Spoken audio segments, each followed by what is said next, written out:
ठीक है। अभी विवेकानंद जी का ना मन की शक्ति के बारे में बता रहे हैं कि हमारे मन में ना अथाह सामर्थ्य होता है ना, अथाह शक्ति होती है, जैसा सोचते हैं वैसा हो जाते हैं। अभी सुनेंगे ध्यान से ना, उसके बारे में पूछेंगे, बड़े बच्चे खासकर सुनेंगे।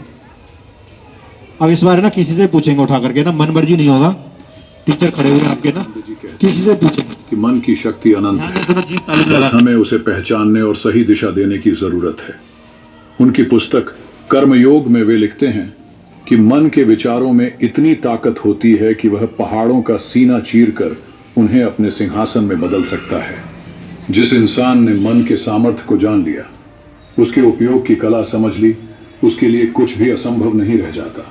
अगर आपको यह बात महज एक विचार लगती है तो आइए मैं आपको एक ऐसी सच्ची घटना सुनाता हूं जो इस विचार को साबित कर देगी।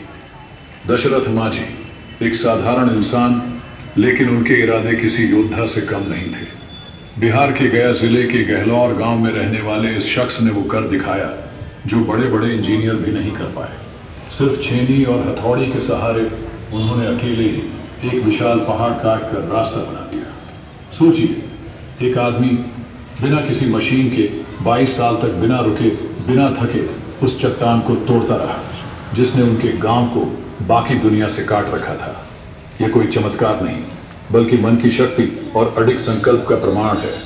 अगर आप कभी बिहार जाएं तो इस रास्ते को जरूर देखें। यह सिर्फ पत्थरों के बीच बना एक रास्ता नहीं, बल्कि इंसानी दृढ़ता और आत्मविश्वास की एक जीवंत मिसाल है।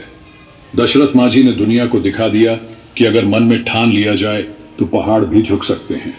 यही वह शक्ति है जिसे स्वामी विवेकानंद पहचानने की बात करते हैं। स्वामी विवेकानंद जी कहते हैं कि मन दो तरह का होता है, चेतन मन और अवचेतन मन। चेतन मन वह है जिससे हम जागरूक होकर सोचते हैं, निर्णय लेते हैं और अपने कार्यों को नियंत्रित करते हैं। लेकिन असली शक्ति हमारे अवचेतन मन में छुपी होती है। यह वही अदृश्य शक्ति है जो हमारी अनजानी सोच, गहरे भावनात्मक अनुभवों और आदतों को संचालित करती है।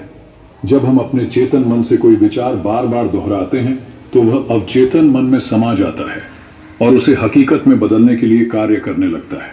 जैसा तुम सोचते हो वैसे ही बन जाओगे।